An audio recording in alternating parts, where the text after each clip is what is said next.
Hey guys, Joshua Finn here with J&H Aerospace. Gonna do something, actually it's not that different. I'm not gonna go into a whole lot of detail on this build video, hopefully, because the intent's to keep it short. But I've done several build videos reviewing various rubber-powered models, and this time I'm gonna do our own. I'll get into the reasons why here in a minute, but the bottom line is we're going to do a review of our ReMoffett kit, which is a kit for the winner of the 1999 Admiral William Moffett Trophy Winner Competition. I said winner too many times. Oh well. The bottom line is we're going to show you some of the basics of building this airplane. It's nothing complex. We're going to be using our laser cut short kit, so there are 7 sheets of fairly nicely intricate parts in here, including all of the uprights, because that's something we do now, is we include all of the uprights pre-cut on most of our short kits. We're working on updating some of the previous ones like the max out and whatnot. Those don't currently have that particular feature, but they have all the other goodies. You have to supply your own propeller, your own strip wood, etc. So we're going to show doing some of that. This airplane involves some rather interesting construction that I actually haven't dealt with before, so it'll be a fun little adventure. It's nothing difficult, it's just different. Now, as to why I'm taking on this silly little journey of building out another slab-sided rubber-powered model. In my searching on the internet, I cannot find any place where there are videos of these airplanes being flown to any level of detail. I've seen a few videos, one that's buried off on someplace on Facebook now, unfortunately, so you can't see it anymore. But the bottom line is that these are probably the highest performing rubber models ever created. There could be some debate to that. Maybe the early 1950s Wakefields would come close. But the bottom line is, having seen these airplanes in person, I believe it's time for you folks on the internet to get a taste of what real rubber power looks like. And I have built models that do climb this fast. I've built, this will be my 3rd Moffett that I've built. So this will be something fun for you guys to enjoy. Coming off of the video of the Keelcraft Gypsy, we got to show a brief example of that airplane kind of standing on its tail a little bit on takeoff. It is capable of much more. A friend of mine in Australia actually mentioned to me that he flies on 50% more power than what I use, which is absurd. But this thing can climb even faster than that. So I want to build it out so you guys can see what it's like. And here in a few months, we're hoping to take it to a big contest. So might get some footage of me totally screwing that up. Might not. We'll see. I will screw it up either way.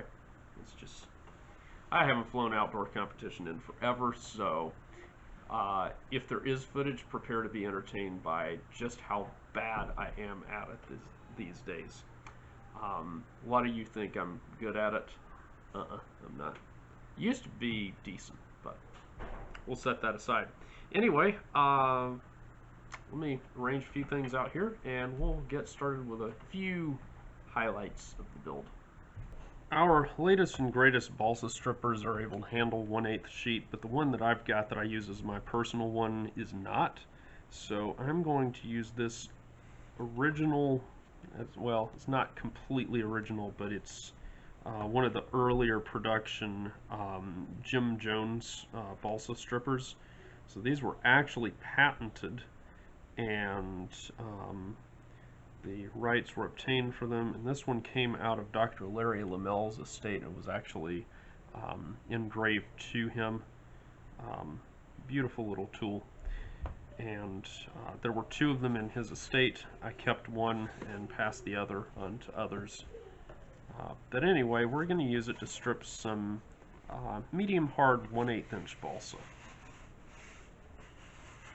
if I can not screw it up, which I'm already doing.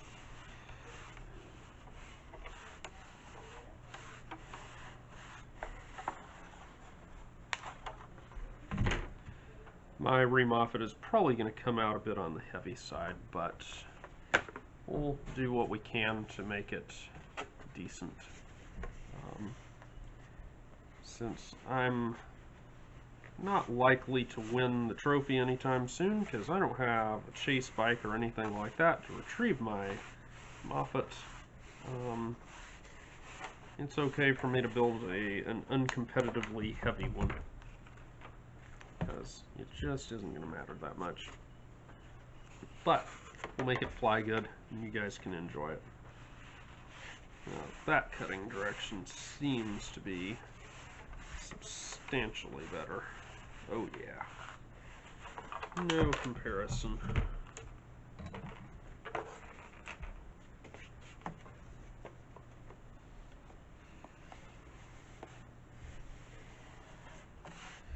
We'll see, that may be enough 1/8 balsa to get me through the rest of the build.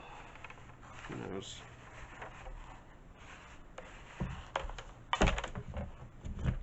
Picking up some crud around the blade here.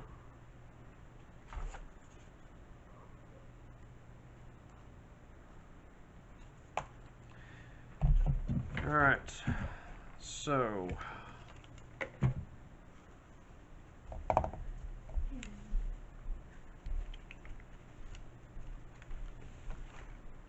we'll chop all of those roughly to size.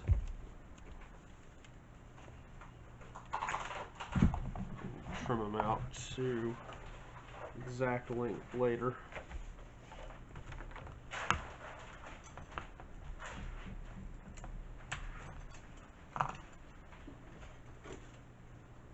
Now, the one thing to note on a plane like this one in particular, there's a very sharp curve. Ooh, you can't see that.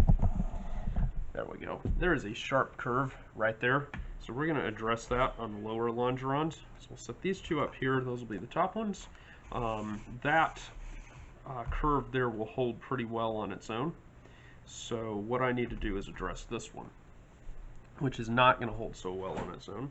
And so the way that we're going to fix that is we're going to reset this guy back to 1/16 thickness. There's a slight error in this one. There we go. And what we're going to do is we're going to back feed the ends of these longerons in here. And we're going to split them.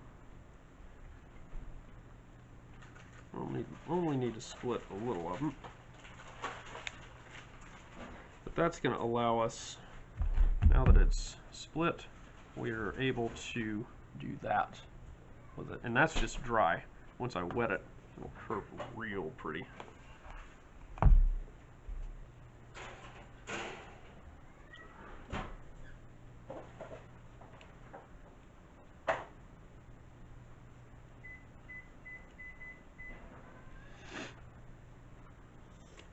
And there we go.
Okay guys, so what we're going to do next is we're going to show kind of wrapping up this tail section here.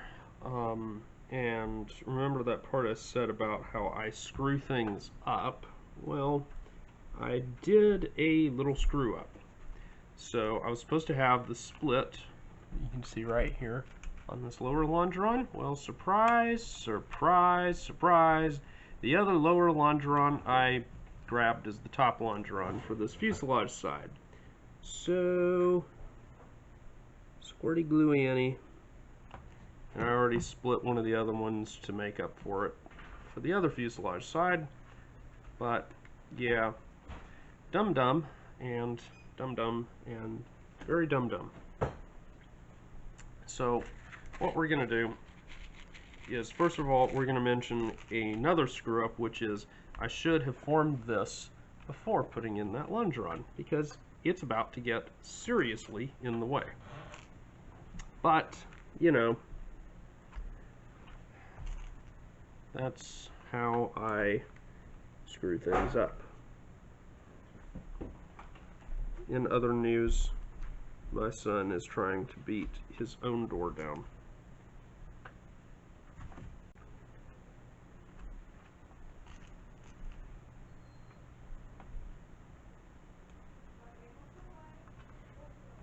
So what I'm trying to do here is get the whole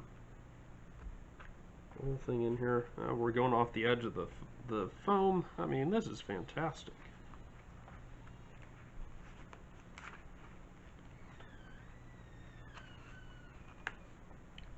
So what we're going to do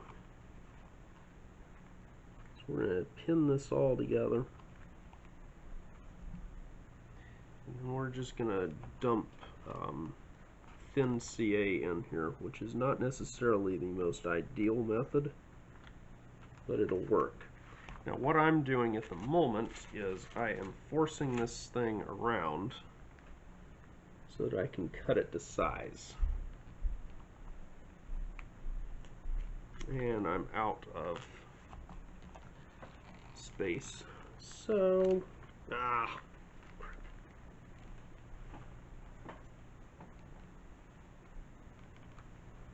I'm going to only partially cut that through, because what I need to do is, since I don't have anything to hold that, I'm going to have to hold this, spurt the glue in, cut it to size, and then drop it down and fasten it, because, like I said, I screwed up.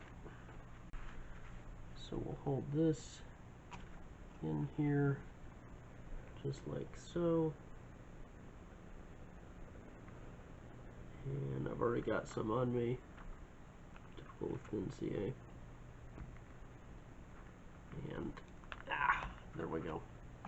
And of course it's already bonded to the longeron and everything else, the top longeron and everything else in sight, which is what thin CA, you know, does. But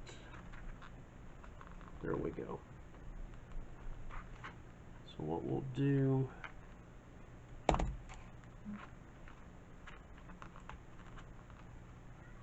is make use of that.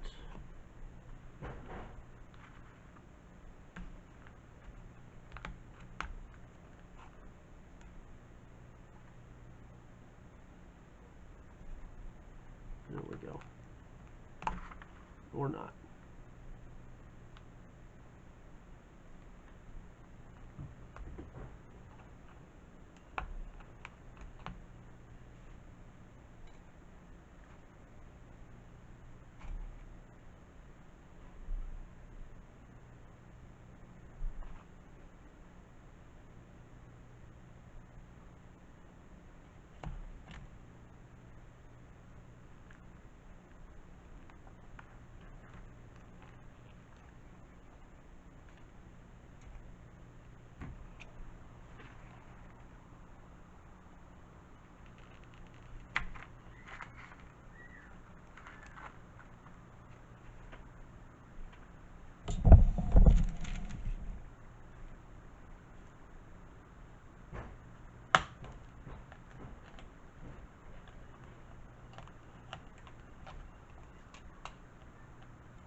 We now have the fuselage sides done, and so what I'm going to do is I'm going to split them apart here.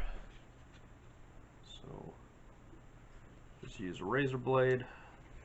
Some guys lay stuff in between to keep them from sticking and whatnot. Ain't nobody here got time for that.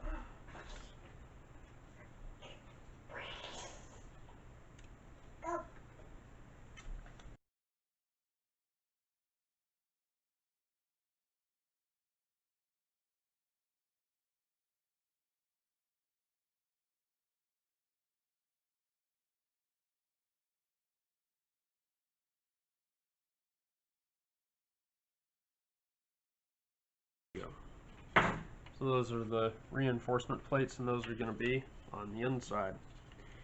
So what we do from here, this part's very easy, is just pin this guy down. I put sometimes at least, put pins on the inside here to make sure we line everything up correctly.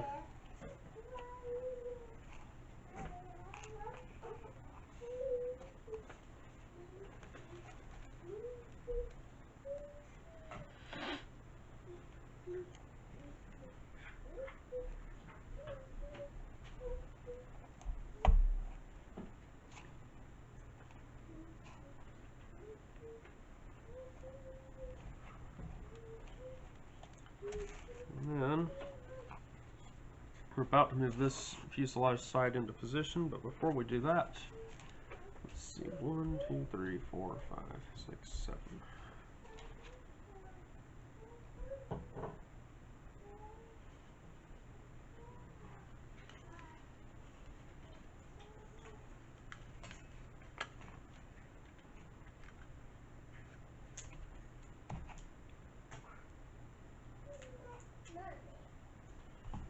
Stick number 7 in the bottom here.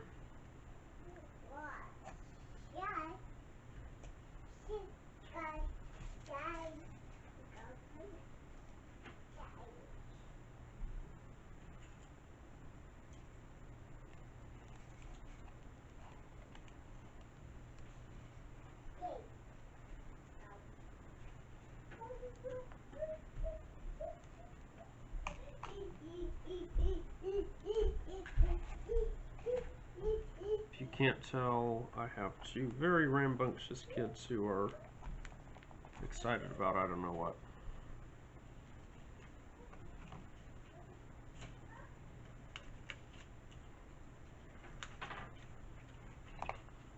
I want to build.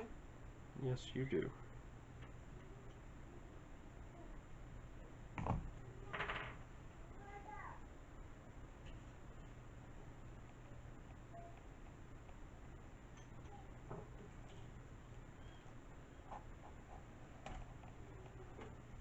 Screw that up.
So we have gone ahead, fuselage is built out here, looks pretty awesome. You build the slot in here for the front of the vertical stab to fit down in here, and then it rotates down like that when you dethermalize. So the horizontal tail is a little interesting. Of course, we've got laminated tips, but the tips of the stab are cranked down. So before we do that, we need to go ahead and install some spars in it. So I'm going to use fairly hard wood for the top. My balsa stripper kind of curved it a little bit. That's common when the grain is not real straight, which, yes, I could use straighter grained wood, but it works.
Alright guys, so since the last time you saw this, it looks like an airplane now.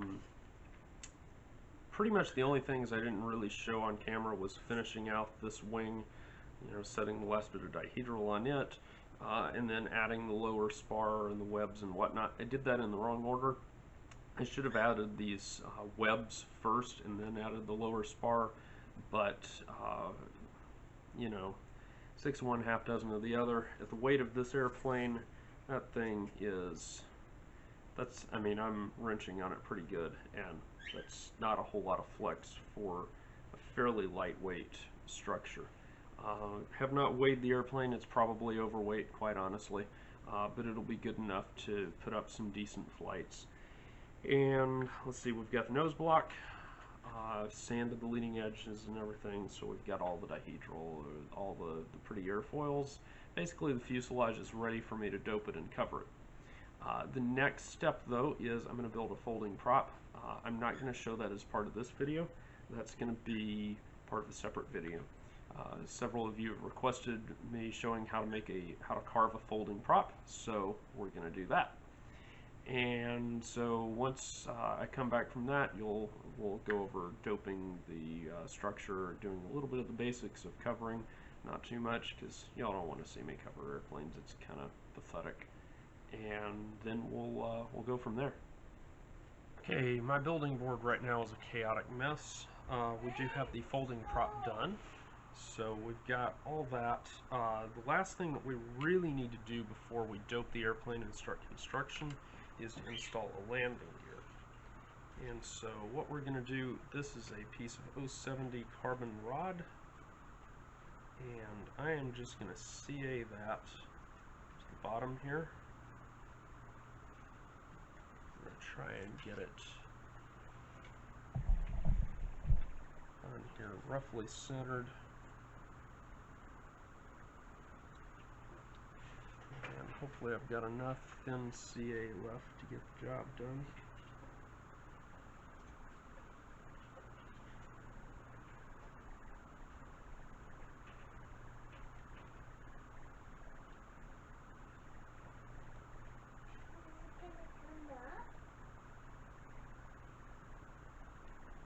There we go.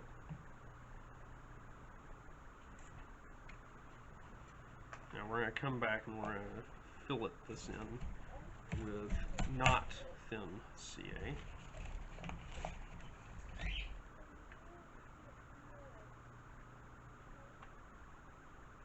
we go.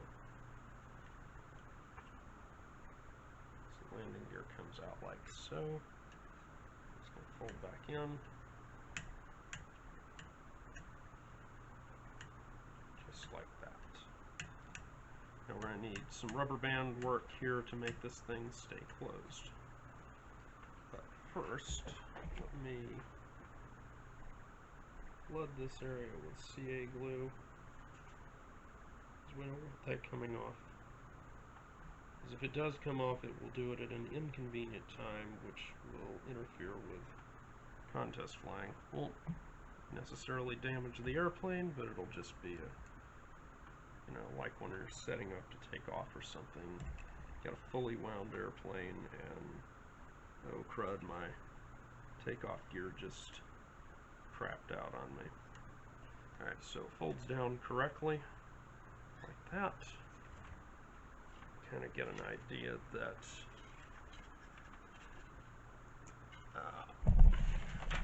they slide you back on my horribly messy building board. Not even showing up even yet. But anyway, there we go. That's kind of what we're doing.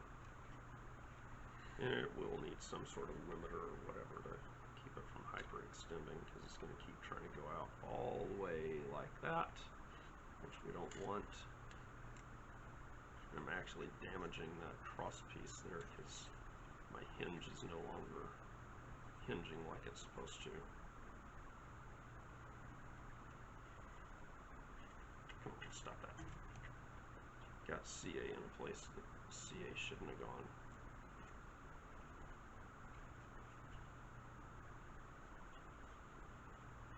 Anyway, That's kind of the angle we want for takeoff. That'll give us a really, really nice aggressive takeoff. I'm actually going to put some sheeting right here in this bay because it's going to tend to get damaged by the load on that landing gear. I don't really understand how Bill got this thing to hold together like that. I like to sheet that area in a little bit and have a little more meat there. So we're going to do that and then we'll come back. Got landing gear a little beefed up right here. And now what we're going to do is I'm going to put a little bit of backer material on that center section. And yes, my work table is becoming a mess. Thank goodness this is the last part of the construction, and then I can clear it off because it's driving me bananas now.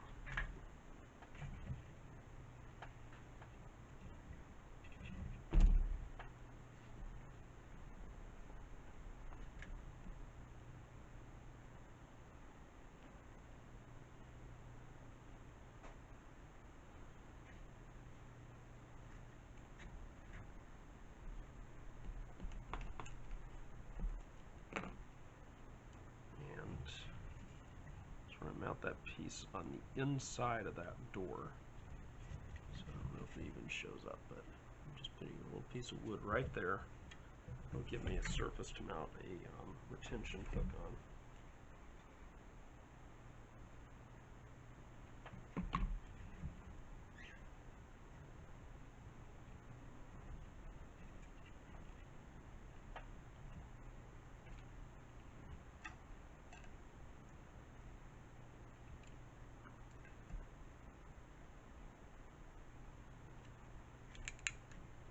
Does close correctly, which is good. And now I will find some wire. We'll make ourselves a little hook.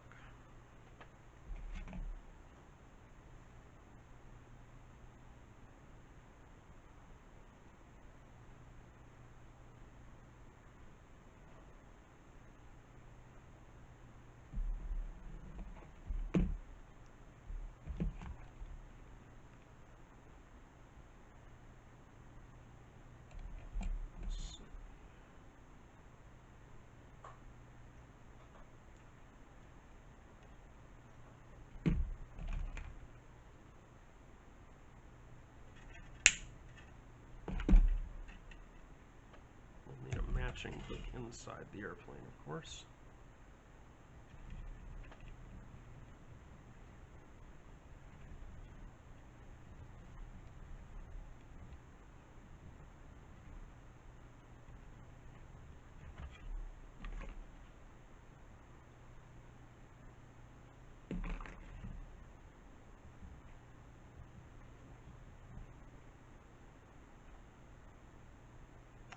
I just realized how badly I just screwed up.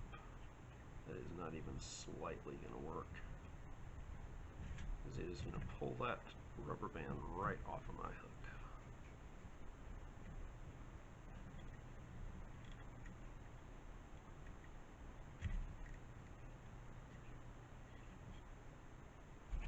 Which also means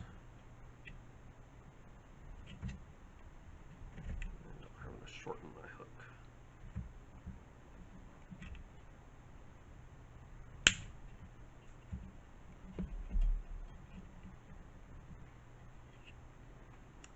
Now, that hook is going to tend to come off, so we're going to wrap it with some Kevlar.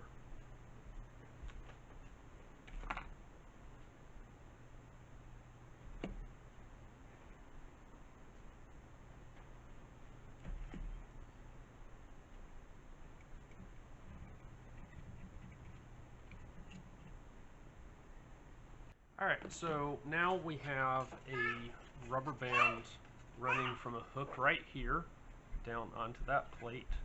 You can see now if I pull this plate out, it snaps back up. So the intent is then, if I set this plane down like so, Of course, I'm going to have a string running in here to limit this because it wants to hyperextend forward. But the point is that as I apply thrust to the airplane, it comes forward and that snaps up. And now you can see it's laid back against there. It doesn't even really show up that well. It's just a vestigial takeoff gear. We don't need takeoff gear to land because the airplane's going to belly flop onto the ground anyway, because we're going to pop a dethermalizer back here, and it's going to come flying up, which hopefully I can demonstrate that right now, but no, I can't. Anyway, the bottom line is dethermalizer assembly will allow the tailplane to rock forward like that, and the airplane comes right back down. So that pretty much has us done for the construction on the ReMoffett. So what I will do is we're going to dope it and cover it. I'm not going to show the covering. I'm just not, because there's nothing interesting there, and I'll make a total mess of it anyway. I'm going to cover it in tissue, much as I hate to,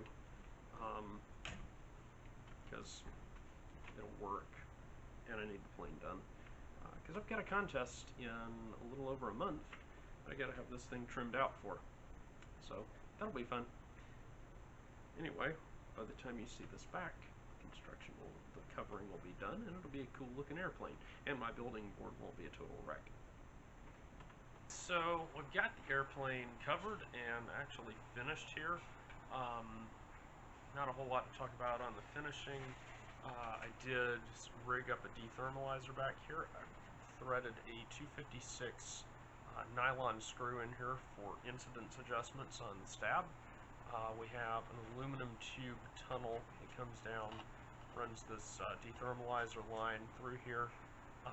If you watch the dethermalizer video on the Gypsy, I'll go over some of how that's rigged. The dethermalizer rig is on this side, and this is a radio dethermalizer. So it has a FreeSky XSR micro receiver in it. Still not sure how I feel about that one. I wanted one that has a fail-safe, so I may have to get like an RX4R or something like that that'll give me that. And I haven't checked the telemetry stuff on it and all that. I want to know all of that before I fly this thing real seriously, because you can travel a good distance, and I want the telemetry so I can track the airplane down.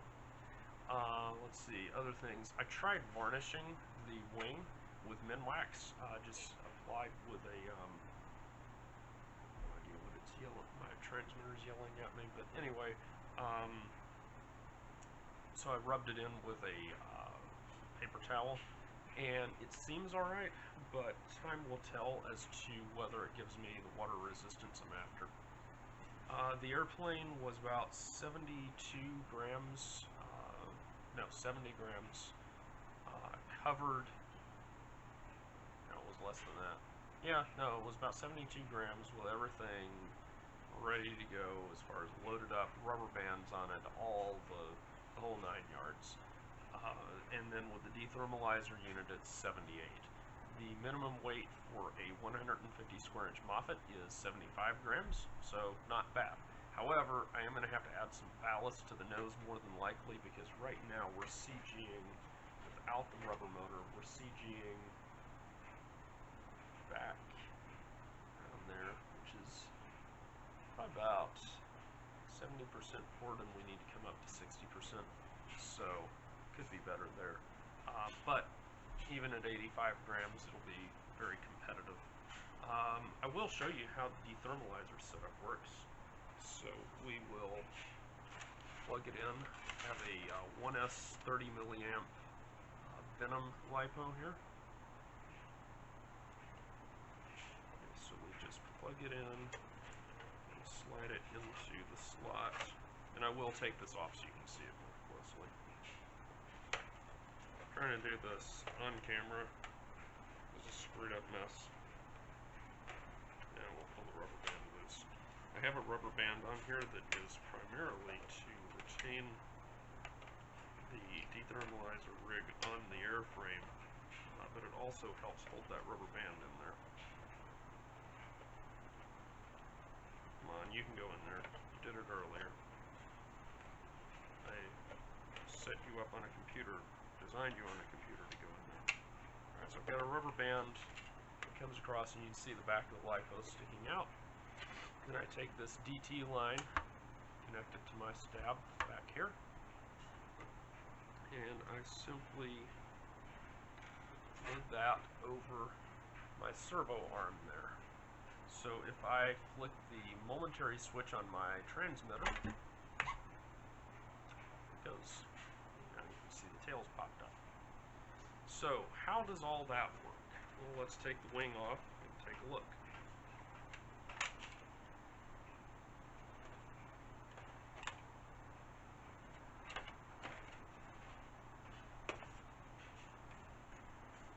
So if we come in here and pull this rubber band loose, we can now slide this thing out, just like that. So now what you have is this little box, and the box weighs almost nothing. Most of the weight is in the battery and the servo. So this is a 1.7 gram servo from Hobby King. It's rated up to 4.2 volts. This is our little 1S 30 milliamp LiPo right there. If I slide it back in though, I can pull the receiver up gently out of the back of it. You see, it's just a tiny little receiver. And this is a an 8-channel receiver too, so I mean, it's a pretty sweet rig. But everything slides neatly in there like that. I'm going to unplug it so I don't run my battery down.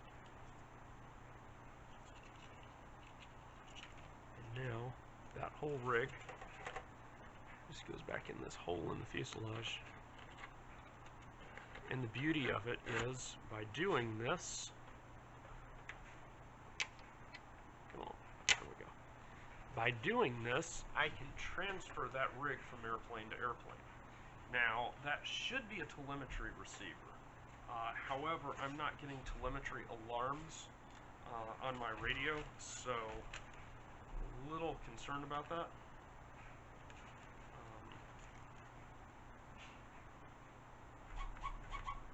Let's see here. I should try. I mean, this is the ultimate solution.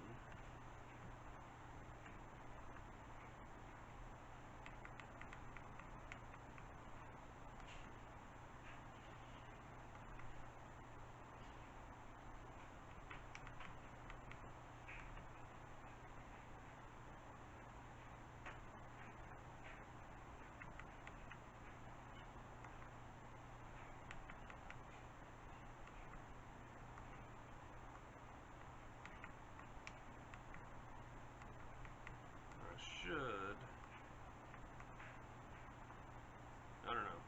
I'm not getting RSSI or anything off of here, and I'm a little alarmed by that because I should be.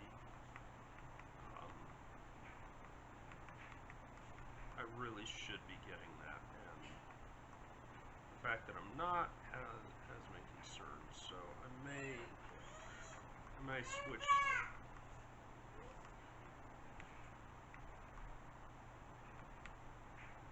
It's not letting me have any of the stuff I want.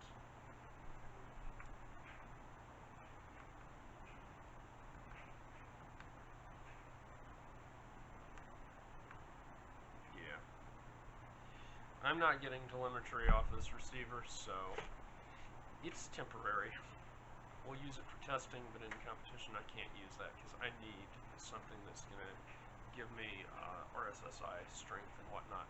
Now the good news is I can get it. I've got an RX4R that weighs very, very little more than this, and so it's a good option. Or I may just order another one from a Loft Hobbies. But anyway, so I will say FreeSky XSR is not great for RDT. For sport flying it is, and for small models, because it is very light, weighs like less than a gram. But you can see there is a slight issue. Other than that, like I said, the plane's done. We'll load a motor in it. It takes 22 strands of 1/8, which is healthy amount for a 150 square inch airplane. But from here we go to trimming the airplane. So anyway, if you have enjoyed the build of the J&H Aerospace Bill Brown ReMoffett, comment below. Tell us what you'd like to see us do next, and check out the short kit for this airplane on our website. Very complete kit, laser cut uprights and everything. You have to get your own propeller. TheLitterProducts.com sells suitable propellers, or you can make your own using the prop making guide that I showed. There'll be a link in the description for that. So anyway, we'll see you. Hi, I'm Josh Finn. This is Hope. We are J&H Aerospace. If you like this video, hit the like button. Also, how about subscribe to our channel and check out jhaerospace.com for new free flight products and all of the tooling that you'll need to build them. Thanks for watching.